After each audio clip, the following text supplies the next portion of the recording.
Devaraj sir, Upendra sir, Ganesh sir, ನಮ್ಮ ಫ್ಯಾಮಿಲಿಯವರಾದ Priyanka madam, Kalyan ಅವರೇ ಹಾಗೂ ನಮ್ಮ ಸ್ನೇಹಿತರು ಗುರುದತ್ ಅವರೇ, ಎಲ್ರಿಗೂ ನನ್ನ ನಮಸ್ಕಾರಗಳು. ಶಿಸ್ತಂದರೆ ವಿಷ್ಣು ಸಾರ್ ಅಂದ್ರೇ ಶಿಸ್ತು. ಆ ಶಿಸ್ತಿನ ಅಭಿಮಾನಿಗಳ ಸಿಪಾಯಿಗಳು ನೀವು, ನಿಮಗೆ ನನ್ನ ನಮಸ್ಕಾರಗಳು.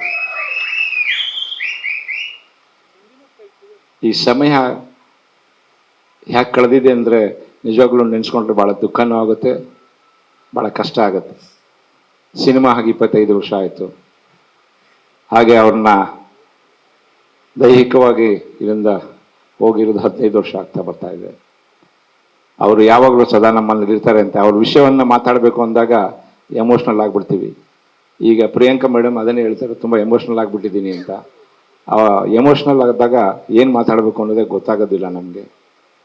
ಯಾಕಂದರೆ ಅವರು ಶಿಸ್ತನ್ನು ನೋಡಿ ಕಲಿತಂಥವ್ರುಗಳಲ್ಲಿ ಅನೇಕರು ಇದ್ದಾರೆ. ಅದರಲ್ಲಿ ಈಗ ನಾನು ಹೇಳಿದೆ, ಈಗ ನಾನು ಇವರೆಲ್ಲರ ಜೊತೆನೂ ಕೆಲಸ ಮಾಡಿದ್ದೀನಿ. ಇವರೆಲ್ಲರೂ ಶಿಸ್ತಿನಲ್ಲಿ ಇರ್ತಕ್ಕಂಥವ್ರು, ನಮ್ಮ ಜೊತೆ ಇರ್ತಕ್ಕಂಥವ್ರು ಎಲ್ಲ. ಉಪೇಂದ್ರ ಅವರಾಗಿರ್ಬೋದು, ಗಣೇಶ್ ಅವರಾಗಿರ್ಬೋದು, ದೇವರಾಜರಾಗಿರ್ಬೋದು ಎಲ್ಲ. ಪ್ರಿಯಾಂಕಾ ಮೇಡಮ್ ಅವ್ರದ್ದು ಹೇಳೋಕ್ಕೆ ಇಷ್ಟಪಡ್ತೀನಿ. ಈ ಸಿನಿಮಾ ನಾವು ಮಾಡುವಾಗ ಊಟಿನಲ್ಲಿ ಸಿನಿಮಾ ಸಾಂಗ್ ಮಾಡ್ತಾ ಇದ್ವಿ. ಕಾವೇರಿಗೆ ಕಾಲುಂಗರ ತೊಡಸಿ ಎಲ್ಲ ಅಂತ ಸಾಂಗನ್ನು ನೀವು ಕೇಳಿದ್ರು. ಅದನ್ನು ಕಲ್ಯಾಣ್ ಅವ್ರು ಹಾಡು ಬರ್ತಿರ್ತಕ್ಕಂಥದ್ದು. ಅದನ್ನು ಅಲ್ಲಿ ಒಂದು ಈ ರೈನ್ ಎಫೆಕ್ಟ್ ಒಂದು ಸೀನ್ ಇತ್ತು. ಸೀನಲ್ಲಿ ಮಾಡುವಾಗ ಅಲ್ಲಿ ಊಟಿ ಅಂದರೆ ಗೊತ್ತಿರುತ್ತೆ ನಿಮಗೆ, ಭಾಳ ಚಳಿ, ನಿಯರ್ ಟು ದಿ -ಡಿಗ್ರಿ ಅಂತ ಬರ್ತದೆ. ಇದನ್ನಲ್ಲಿ ನೈಟ್ ಶೂಟಿಂಗ್ ಮಾಡ್ತಾ ಇದ್ದೀವಿ. ನೈಟ್ ಶೂಟಿಂಗ್ ಮಾಡ್ತಾ ಇದ್ದಾಗ ಟ್ಯಾಂಕರ್ ತರಿಸಿ ಟ್ಯಾಂಕರಿಂದ ನೀರು ಹಾಕಿ ಇದು ಮಾಡಿದಾಗ ತುಂಬ ಚಳಿ ತಡೆಯೋಕ್ಕಾಗ್ತಾ ಇರಲಿಲ್ಲ. ಆ ಚಳಿನಲ್ಲಿ ಹಾಕಿದ್ರು. ಅದಾದ ನಂತರ ಆ ಚಳಿನಲ್ಲೇ ಅವರು ಆ್ಯಕ್ಟ್ ಮಾಡಿದ್ರು. ಅದಾದಮೇಲೆ ಏನಾಗೋಯ್ತು ಅಂದರೆ, ಈ ನಮ್ಮ ಪ್ರೊಡಕ್ಷನ್ನಲ್ಲಿದ್ದವರು, ಅವ್ರ ಜೊತೆಗಿದ್ದವ್ರು ಏನು ಮಾಡಿದ್ರು, ಅವರು ತಣ್ಣೀರಲ್ಲಿ ಆ್ಯಕ್ಟ್ ಮಾಡಿದ ತಕ್ಷಣ, ಆಚೆ ಬಂದ ತಕ್ಷಣ ಇಮಿಡಿಯೇಟಾಗಿ ಏನು ಮಾಡಿದ್ರು, ಚಳಿ ಆಗ್ತಾ ಇದೆಯಲ್ಲ ಅಂತಂದ್ಬಿಟ್ಟು ಬಿಸಿನೀರು ಮೈ ಮೇಲೆ ಹಾಕ್ಬಿಟ್ರು. ಬಿಸಿ ನೀರಾಗುತ್ತೆ ಅಂದ ತಕ್ಷಣ ಅದು ಯಾವಾಗಲೂ ಆ ಥರ ಹಾಕಬಾರ್ದು. ಇಮಿಡಿಯೇಟಾಗಿ ಬಿಸಿನೀರನ್ನು ಹಾಕ್ಬಾರ್ದು. ತಣ್ಣೀರೆಲ್ಲ ಬಂದ ತಕ್ಷಣ ಬಿಸಿನೀರಾದಾಗ ಅಲ್ಲಿ ಭಾಳ ಎಫೆಕ್ಟ್ ಆಯಿತು. ಅಂಥ ಚಳಿನಲ್ಲೂ ಅಂತ ನಡುಗ್ತಾ ಇದ್ರು. ಅವಾಗ ಅವ್ರಿಗೆ ಮೈ ಹುಷಾರಿಲ್ದಂಗೆ ಆಯಿತು. ಇಮಿಡಿಯೇಟಾಗಿ ಹಾಸ್ಪಿಟ್ಲ್ ಕರ್ಕೊಂಡೋಗಿ ಅವ್ರನ್ನ ಕರ್ಕೊಂಬಂದಾಗ ವಿಷ್ಣು ಸಾರು ನಾವೆಲ್ಲ ಓಡೋಗಿ ತಿರ್ಗಾ ಟ್ರೀಟ್ಮೆಂಟ್ ಕೊಡಿಸಿ, ಮಾನ್ಯ ದಿವಸ ಬೇಡ, ಡ್ಯಾನ್ಸ್ ಮಾಸ್ಟರ್ಗೆ ಹೇಳಿ ಅವಾಗ ತಿರ್ಗಾ ನಾಳೆ ಸೀನ್ ಇತ್ತು, ಸಾಂಗ್ ಇತ್ತು, ಬೇಡ ನಾಳೆ ಬೇಡ ಮೇಡಮ್ ಅಂದರೆ ನೀವು ನಂಬೋದಿಲ್ಲ, ಹಠ ಮಾಡಿ ತಿರ್ಗಾ ಅವ್ರು ಬಂದರು. ಅವ್ರ ತಾಯಿಯವರು ಅದೇನೋ ಬೆಂಗಾಲಿನಲ್ಲಿ ಹೇಳ್ತಾ ಇದ್ರು. ಅವಾಗ ಇವ್ ಮಾತಾಡ್ತಾ ಇದ್ದಾಗ ನಾನು ಕೇಳಿದೆ, ಮೇಡಮ್, ನಾನು ಹಿಂದಿಲೂ ಮಾತಾಡ್ತಾ ಇದ್ದೆ ಮೇಡಮ್ ಹತ್ರ, ಕ್ಯಾವೋ ಮೇಡಮ್ ಕ್ಯಾವೋ ಅಂತ. ನೇ ಕುಚ್ ಬೋಲ್ ರೇ ಮೇಡಮ್, ಆಜಿನ ಕುಚ್ ಬೋಲ್ ರೇ, ಮೈ ಶೂಟಿಂಗ್ ಆರಾಮ್ ಅಂದರು. ನಮ್ಮಮ್ಮ ಏನು ಹೇಳ್ತಾರೆ, ಇಲ್ಲ ನಾನು ಶೂಟಿಂಗ್ ಬರ್ತೀನಿ, ನಾನು ಬಂದೇ ಬರ್ತೀನಿ ಅಂತ ಹೇಳಿದ್ರು. ಅವತ್ತಿಂದ ಹಠ ಮಾಡಿದ್ರು ಅವರು. ಆ ಒಂದು ಮೈ ಹುಷಾರಿಲ್ಲದೆ ಇದ್ರೂ ಬಂದಂಥ ಇದೆಯಾಗಲ್ಲ. ಬಂದಾಗ ವಿಷ್ಣು ಸಾರ್ ಹಿಂಗೆ ನೋಡ್ತಾ ಇದ್ರು. ಏನು ಸರ್ ಅಂದರೆ, ಅಲ್ಲ ಹೆಣ್ಮಗುಗೆ ನಿನ್ನೆ ತಾನೇ ಹಂಗೆ ಆಗೋಯ್ತು, ಆಗಲಿ ಇಮಿಡಿಯೇಟಾಗಿ ರೆಡಿಯಾಗಿ ಬಂದು ನೀವು ಶೂಟಿಂಗ್ ಮಾಡ್ತಾ ಇದ್ದೀರಲ್ಲ ನಾಗಣ, ಏನಿದು ಅಂದರು. ಇಲ್ಲ ಸರ್, ಅವರು ಕೇಳಿದೆ, ಅವ್ರ ಅಮ್ಮನಿಗೆ ಇವರೇ ಬೈತಾ ಇದ್ರು ಸರ್, ಇಷ್ಟು ಜನ ಯೂನಿಟ್ ಎಲ್ಲ ಇದ್ದಾರೆ, ನಮ್ಮ ಅಮ್ಮಂಗೆ ಗೊತ್ತಾಗೋದಿಲ್ಲ, ನಾನು ಮಾಡ್ತಿದ್ದೀನಿ ಅಂತೇಳಿ ಬಂದು ಶೂಟಿಂಗ್ ಮಾಡಿದ್ರು. ಇವೆಲ್ಲ ಒಂದು ನೆನಪುಗಳು. ಆವತ್ತಿನ ದಿವಸ ವಿಷ್ಣು ಸಾರು ಬೇಡ ಪ್ಯಾಕಪ್ ಮಾಡಿಬಿಟ್ರೆ ಹೆಂಗೆ ಅಂದರು. ಇಲ್ಲ ಸರ್, ಅವರು ಮೇಡಮ್ ಅಂತ ಇವರು ಹೇಳಿದ, ನೈ ಮೈ ಕರುಂಗ ಸರ್ ಅಂತ ಹೇಳಿ ವಿಷ್ಣು ಸಾರ್ ಹತ್ರ ಹೇಳಿ ಸೀನನ್ನೇ ಮಾಡಿದೆ. ಅಲ್ಲ, ನೀವು ಮೊದಲೇ ಎಷ್ಟು ನಡೆಯೋಳಗೆ ಕಳ್ಸಿಕೊಟ್ರಿ. ನಿಮ್ಮ ಶ್ರೀರಂಗಪಟ್ಟಣದ ಶೂಟಿಂಗ್ ಮಾಡೋ ನಾನು ಬಂದಿದ್ದೆ.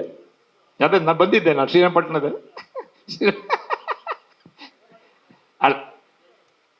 ಸಾರ ಕಳ್ಸಿಕೊಟ್ಟಿದ್ದೆ ನೋಡಿ. ಹೆಂಡ್ತಿನ ಬಿಟ್ಕೊಡೋದಿಲ್ಲ, ಇವ್ರನ್ನ ಬಿಟ್ಕೊಡೋದಿಲ್ಲ ಅನ್ನೋದಕ್ಕೆ ಇದೆ ಸಾಕ್ಷಿ. ನಿಜವಾಗ್ಲೂ ಏನು ಸಂತೋಷದ ದಾಂಪತ್ಯ ಜೀವನವನ್ನು ಹೇಗೆ ನಡೆಸ್ತಾ ಇದ್ದಾರೆ ಅನ್ನೋದು ಇದರಲ್ಲೇ ಅರ್ಥ ಆಗ್ತದೆ, ಗೊತ್ತಾಗುತ್ತೆ. ಸೊ ಕೋಟಿಗೊಬ್ಬ ಹೇಳಬೇಕು ಅಂತಂದರೆ ಅನೇಕ ವಿಷಯಗಳಿದೆ. ಅದು ಹೇಳೋದಕ್ಕೆ ಸಾಕಷ್ಟು ಸಮಯಗಳು ಬೇಕು. ಅದು ಹೇಳಿದ್ರೆ ಒಂದು ದಿನ ಅಲ್ಲ, 2 ದಿವಸನೂ ಆ ಸಿನಿಮಾ ಬಗ್ಗೆ ಮಾತಾಡ್ತಕ್ಕಂಥದ್ದು ಇರ್ತದೆ. ಒಂದೇ ಒಂದು ಹೇಳೋಕ್ಕೆ ಇಷ್ಟಪಡ್ತೀನಿ. ಕೋಟಿಗೊಬ್ಬ ಸಿನಿಮಾ ಮಾಡಬೇಕು ಅಂದಾಗ ಈಗಾಗಲೇ ಹೇಳಿದ್ರು ಬಾಬು ಅವರು, ಭಾಷಾ ಅಂತ ಸಿನಿಮಾ ಮಾಡ್ತೀವಿ ಅಂತ. ನನಗೆ ಸುಮಾರು ಜನ ಬಂದು ಕೇಳೋರು, ಏನ್ರಿ ಭಾಷಾ ಸಿನಿಮಾ ಮಾಡ್ತಿದ್ದೀರಾ ಅಂದರು ಅಂತ ಹೇಳಿದ್ರೆ ನಾನೇನು ರಿಪ್ಲೈ ಮಾಡ್ತಾ ಇರಲಿಲ್ಲ. ಅದೇನ್ರಿ ಭಾಷಾ ಸಿನಿಮಾ ಮಾಡೋಕ್ಕಾಗುತ್ತೇನ್ರಿ, ನೀವೆಲ್ಲ ಹೆಂಗ್ರಿ ಮಾಡ್ತೀರಾ ನೀವು ಅನ್ನೋರು. ಆವಾಗ ನಾನು ಯೋಚನೆ ಮಾಡಿ ಹೇಳ್ತಿದ್ದೆ, ನೀವೇನು ಮಾತಾಡೋದಲ್ಲ ಹೇಳ್ರಿ ಅಂದರು. ನಾನಂದೆ, ಇಲ್ಲ ಸರ್, ನಾನು ಕೋಟಿಗೊಬ್ಬ ಅನ್ನೋ ಸಿನಿಮಾ ಮಾಡ್ತಾ ಇದ್ದೀನಿ ಸರ್ ಅಂದೆ. ನಾವು ಕೋಟಿಗೊಬ್ಬ ಸಿನಿಮಾ ಮಾಡ್ತಾ ಇದ್ದೀವಿ ಅಂತ. ಅದು ಆ ಸಿನಿಮಾ ಆಗಿದ್ದು ಒಂದು ಇತಿಹಾಸ ಅಂತ ಈಗಾಗಲೇ ಬಾಬು ಅವರು ಹೇಳಿದ್ದಾರೆ. 51 ದಿವಸದಲ್ಲಿ ಸಿನಿಮಾವನ್ನು ಮಾಡಿದ್ವಿ ನಾವು. 51 ಡೇಸಲ್ಲಿ ಸಿನಿಮಾವನ್ನು ಮುಗಿಸಿದ್ವಿ ನಾವು. 114ನೇ ದಿವಸದಲ್ಲಿ ಸಿನಿಮಾ ರಿಲೀಸ್ ಮಾಡಿದ್ದೀವಿ. ಇದರಲ್ಲಿ ಒಂದು ಎಕನಾಮಿಕ್ಸ್ ಕೂಡ ಇದೆ, ಇದರಲ್ಲಿ ಒಂದು ಸೀಕ್ರೆಟ್ ಇದೆ ಎಕನಾಮಿಕ್ಸ್. ಏನಂತಂದರೆ ನಾವು ಫೈನಾನ್ಸ್ ತೊಗೊಂಡ್ರೆ 4 ತಿಂಗಳಲ್ಲಿ ಫೈನಾನ್ಸ್ಗೆ ನಾವು ದುಡ್ಡನ್ನು ಕೊಡಬೇಕು, 120 ದಿವಸದಲ್ಲಿ ಕೊಡಬೇಕು. ಸೊ ಒಂದು ದಿವಸ ಹೆಚ್ಚಾದರೂ ತಿರ್ಗಿ ಬಡ್ಡಿ ಮುಂದಕ್ಕೆ ಹೋಗ್ತದೆ.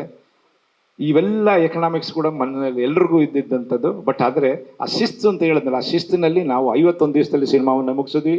114ನೇ ದಿವಸಕ್ಕೆ ಸಿನಿಮಾವನ್ನು ರಿಲೀಸ್ ಮಾಡಿದ್ವಿ.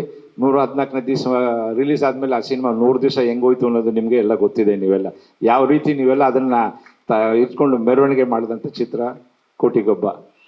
ನಮ್ಮ ಭಾರತಿ ಮೇಡಮ್ ಅವರು ಹೇಳಿದಾಗ ಕೋಟಿಗೊಬ್ಬ ಆಗೋದಕ್ಕೆ ಕಾರಣಕರ್ತರು ನೀವು ಅಂತ ಆಗ್ಬೋದು ಈಗಾಗಲೇ ಅನ್ನೋದು ಸತ್ಯ ಅನ್ನೋದು ಇದೆ.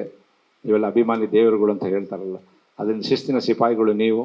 ಈ ಚಿತ್ರದ ಸಕ್ಸಸ್ಗೆ ಕಾರಣಕರ್ತರಾದರು ನೀವು. ಈಗ ಮಗದೊಮ್ಮೆ ಬಾಬು ಅವರು ಆ ಸಿನಿಮಾವನ್ನು, ಬಾಬು ಅವರು, ವೆಂಕಟೇಶ್ ಅವರು ಎಲ್ಲ ಸೇರಿ ಈಗ ಆ ಸಿನಿಮಾವನ್ನು ರಿಲೀಸ್ ಮಾಡ್ತಾರೆ.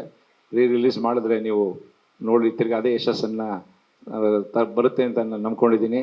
ಈಗಾಗಲೇ ಸಾಕಷ್ಟು ಸಮಯ ಆಗಿದೆ, ಈಗೆಲ್ಲರೂ ಮಾತಾಡೋರಿದ್ದಾರೆ. ನಾನು ಆಮೇಲೆ ಒಂದೇ ಒಂದು ಸಣ್ಣ ವಿಷಯ ಹೇಳ್ಬಿಡ್ತೀನಿ. ಮೊದಲನೇ ನಮ್ಮ ಬಾಬು ಅವ್ರು ಸೀಕ್ರೆಟ್ ಬಿಟ್ಕೊಟ್ಬಿಟ್ರು. ನಾನು ಸೀಕ್ರೆಟ್ನ ಬಿಡಬಾರ್ದು ಅಂತಿದ್ದೆ. ಒಬ್ಬ ವ್ಯಕ್ತಿಗೆ ಚಿಕ್ಕ ವಯಸ್ಸಲ್ಲಿದ್ದಾಗ ಅಥವಾ ಬೆಳೀತಾ ಇದ್ದಾಗ ಒಂದು ಯವನದ ಸ್ಥಿತಿಗೆ ಬಂದಾಗ ಒಬ್ಬನಿಗೆ ಅವನ ಮನಸ್ಸಲ್ಲಿ ಒಬ್ಬ ನಾಯಕ ಅಂತ ಇರ್ತಾನೆ, ಒಬ್ಬರು ಇನ್ಸ್ಪಿರೇಷನ್ ಇರ್ತಾರೆ. ಆ ಇನ್ಸ್ಪಿರೇಷನಲ್ಲಿದ್ದ ಒಂದು ಯುವಕ ಇದ್ದ. ಆ ಯುವಕನಿಗೆ ಹಾಗೆ ಒಂದು ವಿಷ್ಣು ಸಾರ್ ಸಿನಿಮಾ ರಿಲೀಸ್ ಆದರೆ ಆ ಸಿನಿಮಾಗೆ ಅವನ ಸ್ನೇಹಿತರೆಲ್ಲ ಸೇರಿಕೊಂಡು ಜೊತೆಗೂಡ್ಕೊಂಡು ಸೈಕಲ್ ಮೇಲೆ ಹೋಗ್ಕೊಂಡು ಅದಕ್ಕೆ ಒಂದು ಸ್ಟಾರ್ಗಳನ್ನು ಹಾಕ್ಕೊಂಡು ಆ ದೊಡ್ಡ ಕಟೌಟ್ ಇದ್ರೆ ಆ ಕಟೌಟ್ ಮೇಲೆ ಹತ್ತಿ ಅದಕ್ಕೊಂದು ಸ್ಟಾರ್ ಕಟ್ತಾ ಇದ್ದ. ಆ ಸ್ಟಾರ್ ಕಟ್ತಾ ಇರೋ ಹುಡುಗನೇ ಮುಂದೆ ಸ್ಟಾರ್ ಆಗ್ತಾನೆ ಅನ್ನೋದು ಗೊತ್ತಿರಲಿಲ್ಲ. ಆ ಸ್ಟಾರ್ ಆಗಿದೆ ನಮ್ಮ ಗೋಲ್ಡನ್ ಸ್ಟಾರ್ ಗಣೇಶ್ ಅವರು ಅನ್ನೋದನ್ನು ನಾನು ಹೇಳ್ತೀನಿ. ಇದನ್ನು ರೂಪ ಚಿತ್ರಮಂದಿರ ಅಂತ ನೆಲಮಂಗಲದಲ್ಲಿ ಇವಾಗೆಲ್ಲ ಅದನ್ನು ಭಾಳ ಇಂಪ್ರೂವ್ ಮಾಡಿದ್ದಾರೆ. ಆ ಥಿಯೇಟ್ರ್ನಲ್ಲಿ ಇದ್ದು ಬೆಳೆದಂಥ ಹುಡುಗ ವಿಷ್ಣು ಸರ್ ಜೊತೆಗೆ ಅವರು ಶಿಸ್ತನ್ನು ಅವರು ಕಲ್ತಿದ್ದಾರೆ ಅನ್ನೋದಕ್ಕೆ ಸಾಕ್ಷಿ ಇದೆ ಅಂತ ಹೇಳ್ತೀನಿ ನಾನು.